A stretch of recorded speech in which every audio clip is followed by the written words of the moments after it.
Entonces, Perfecto. estamos todos. Entonces vamos a comenzar de acuerdo con el orden de presentación con Alejandra y después continúa Alicia. Muy amable. Bueno, Entonces escuchamos a Alejandra. Buenos días, muchas gracias por estar acá. Sé que la poesía en la mañana no es como tan divertida, pero gracias por la asistencia. Me dices que son 2 poemas, ¿no? Sí, exacto. Estabilidad del cauce. Los cuerpos avanzaban uno a uno por la orilla de los pueblos.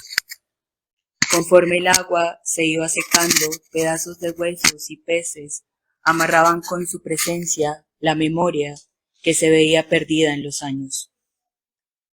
En la mañana, con un grito en las muñecas, padres e hijos buscaban la ropa perdida cuando lo extraviado dejó de golpear la casa, comer en casa, decir feliz noche y arropar con sus manos el frío que atrapa la vigilia de los rostros al terminar la imprudencia del recuerdo.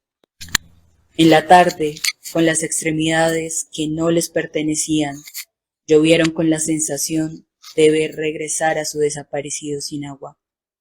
Pasaban los días y nadie entendía cómo recolectar memoria era sujeto para enterrarse en una manifestación sin voz. El cálculo de la frecuencia relativa, el esquema del aprovechamiento de la montaña, el cálculo de la velocidad del agua, las frecuencias absolutas, ya estaban puestas en la obra.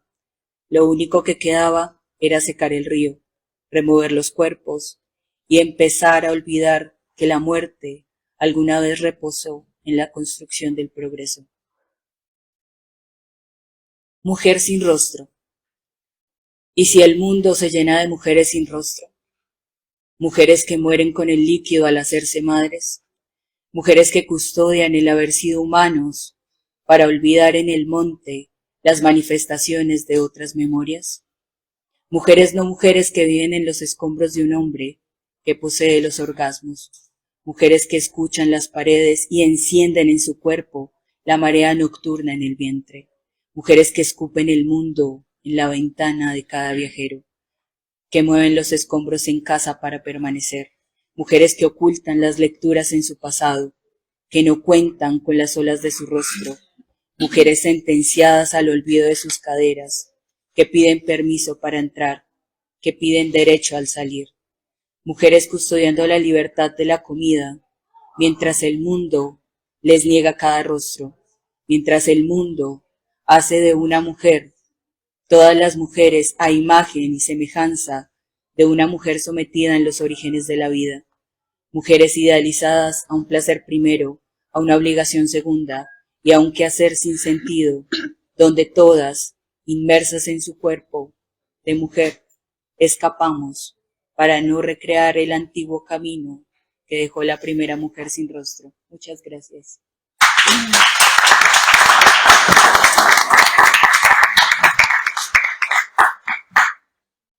Bueno, entonces ahora me gustaría que Alejandra nos contaras cómo llegaste a la poesía, cómo relacionas tu actividad poética con el quehacer diario.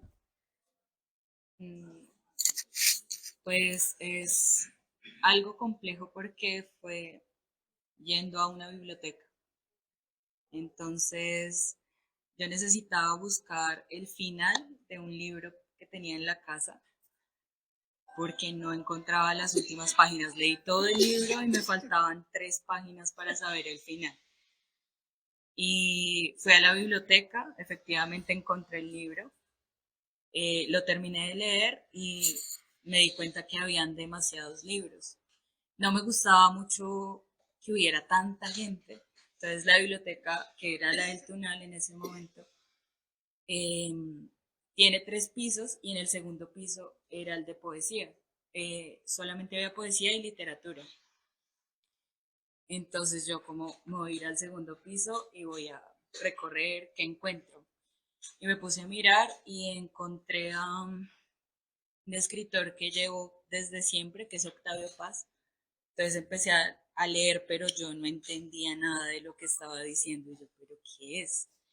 Y leyéndolo, dentro de la biblioteca hay talleres de poesía y tenían un taller de poesía de Octavio Paz, que era del arco y la lira, no del que yo estaba leyendo que era el monogramático, sino era el arco y la lira. Entonces, después de que terminé de leer ese, empecé con el arco y la lira, ya con las bases del taller, y así empecé.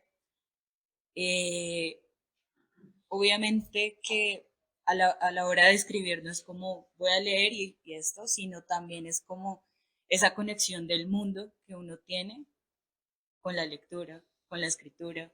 Entonces todo se fue como fluyendo y ya cada vez que sentía algo, una injusticia, que sentía una imagen, por lo menos una cosa que a mí me impactó mucho, lo de secaron el río, o sea, eso, o sea, fue tan impactante como secan un río.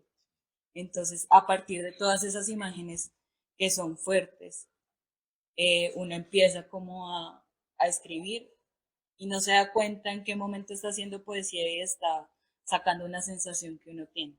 Pero en sí es como esa la relación que tengo con la poesía. Eh, bueno, yo tengo un poema que se llama Instrucciones para hacer una cruz, que es a los 6402 para hacer una cruz. Es que no se escucha mucho. Eh, Envuelve el cuerpo deseado, sea que tierra y de a poco vaya dejando la vida en el vacío de las piedras, para que los troncos sean recordados y los años que duren no se vayan por obra de los que sobreviven a la caída. Riéguelo constantemente con saliva. Con cuidado, tome los pedazos de hierba que crecen a su alrededor y plante 3 cuerpos más. Con la mano, sumerja la quietud en el rostro y olvide que tiene conciencia.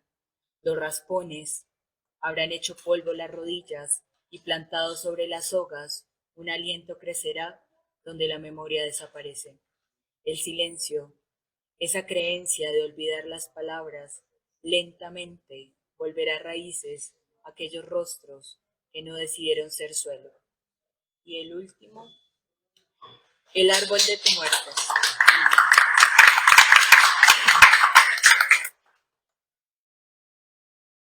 ¿Dónde ha nacido la rama y la sombra que ahora acomoda mi cuerpo en el fondo de la tierra? ¿Cuánto vacío de huesos soportará esta madera rodida por la muerte? ¿Habrá compartido muertos o soy el único invadido por su eternidad de sombra, de fruta, de tallo, de claro de bosque, invadido con las sierras que cortaron su robusta inclinación de cielo? ¿Quién ha sembrado mi tumba y la de tantos que aún conservan el... Pues con el tema de la poesía y la paz es más como generar un antecedente que te genere una memoria y a partir de eso sí poder trabajar a futuro, porque si tú no conoces lo que pasó, no sabes cómo recuperarte de eso. Entonces, creo que pues la poesía en sí no puede remendar los corazones, no puede remendar, no puede recuperar un muerto, un desaparecido, pero sí puede mostrar ese precedente, hacer memoria y hacer que otra persona pueda sentir esa empatía, ese dolor que tiene de pronto un familiar que perdió a alguien. Y de esa forma se genera como un sentimiento colectivo, así tú no hayas tenido esa vivencia. Entonces, yo creo que a partir de todas estas puestas artísticas se ha visto eso. Yo no he tenido ningún familiar desaparecido, no he tenido ningún conflicto cercano, pero a partir de muchas muestras artísticas me han llegado a tocar y empiezo a escribir sobre eso. Entonces siento que también, supongamos que un poema que pueda escribir y que te pueda tocar, que pueda tocar a cualquier persona, que pueda tener esa misma sensación, genera esa memoria que nosotros necesitamos para sentir la empatía y que podamos tejer una paz para todos. Entonces, sería eso.